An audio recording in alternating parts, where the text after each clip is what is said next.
I secretly tracked my boss for a week. He regrets it. I hated Mr. Harrison. Not in a dramatic movie villain kind of way, but in a slow burn, soul-crushing, makes you question your life choices kind of way. He was my boss at TechForward Solutions, a data analysis company. I was good at my job, really good. Mr. Harrison, he was good at taking credit. It started small. A suggestion I made in a meeting that he'd casually repeat moments later, presenting it as his own. A piece of code I'd written, tweaked, and debugged until 3 a.m. that he'd casually mention he oversaw to a client. Little cuts, barely noticeable at first, but they added up. Then came the project. The Titan project. Weeks of crunch time, fueled by instant coffee and the sheer terror of Mr. Harrison's looming presence. I built a complex model predicting market trends, a model so accurate it practically spat out money. I presented my findings to Mr. Harrison, meticulously explaining every detail. He nodded along, eyes glazed over. The next day he presented it to the VP. The VP loved it. Mr. Harrison basked in the praise, not once mentioning my name. A week later, he got a bonus and a pat on the back.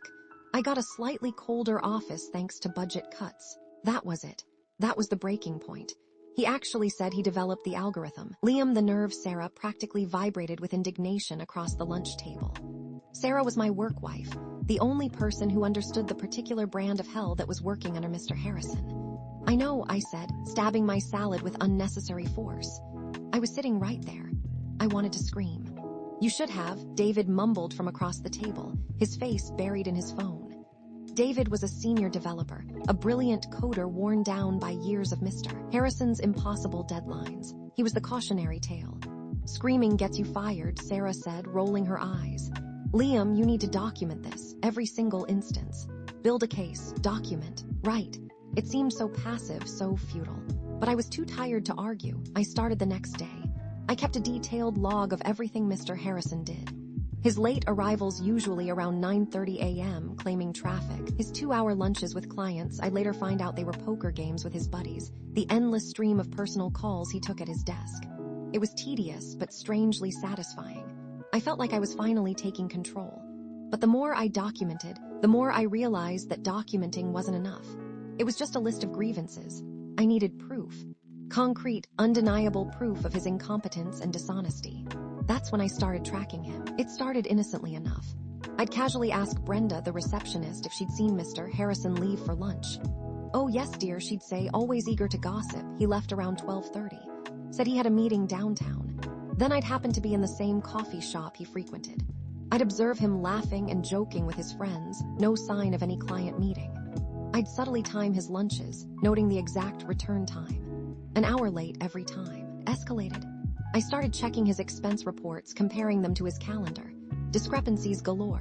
Claiming mileage for trips he never took, inflated meal costs, phantom client dinners. I used social media.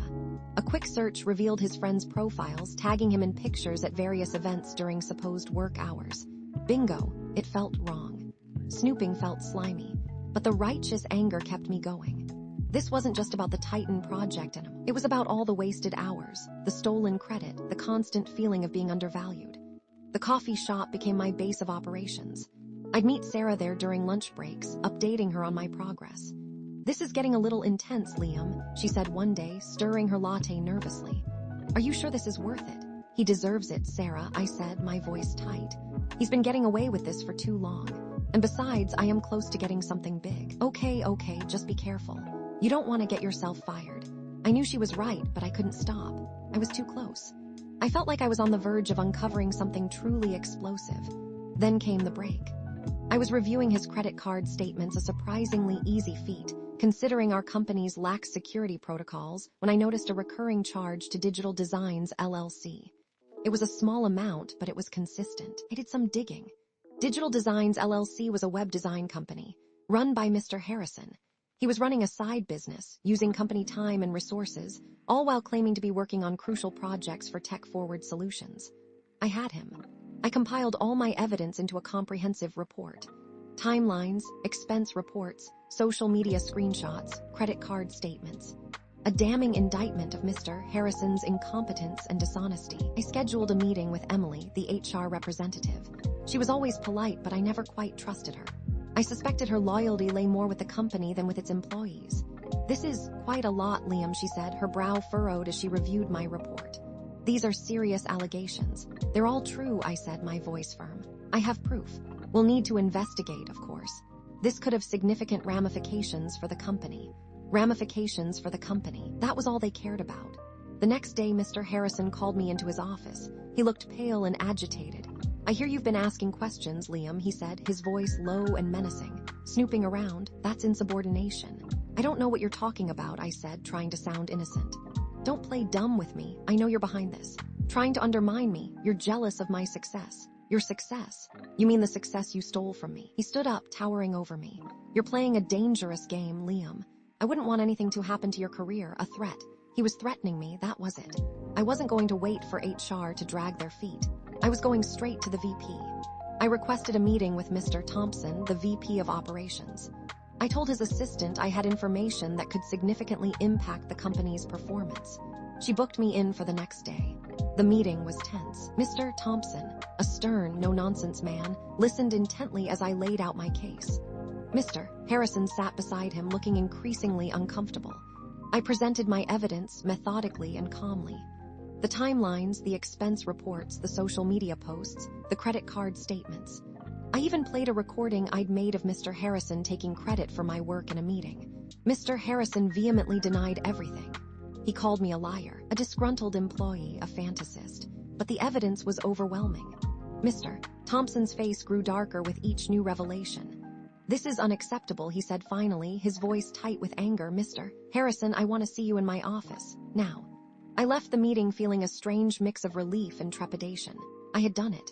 I had exposed him, but I also knew that I had crossed a line. I had gone rogue. The investigation was swift and thorough. Colleagues were interviewed, and many corroborated my claims about Mr. Harrison's behavior. David, surprisingly, was the most vocal, finally unburdening himself of years of frustration. Within a week, the verdict was in.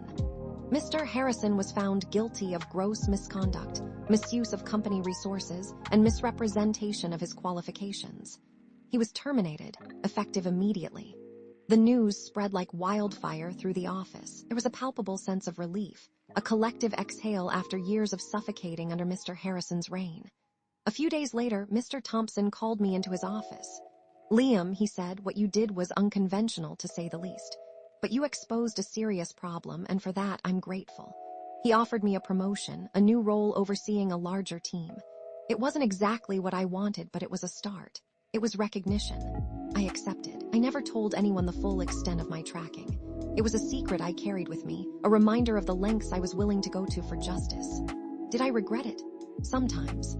The guilt gnawed at me, the feeling that I had compromised my own integrity. But then I remembered the Titan project, the stolen credit, the countless hours of wasted effort. And I knew, deep down, that I had done what I had to do. The office was a better place without Mr. Harrison. The atmosphere was lighter, more collaborative. People seemed genuinely happier. I still saw Sarah every day. She was proud of me, but she also kept me grounded. Don't let it go to your head, Liam, she said, smiling. You're still just a data analyst, just a slightly more powerful one. And David, he was like a new man. He had found his voice, his confidence. He was even mentoring some of the junior developers, sharing his knowledge and experience. The whole thing was messy, complicated, and probably not something I'd recommend to everyone. But in the end, it worked. I stood up for myself and I made a difference. And that, I realized, was all that mattered.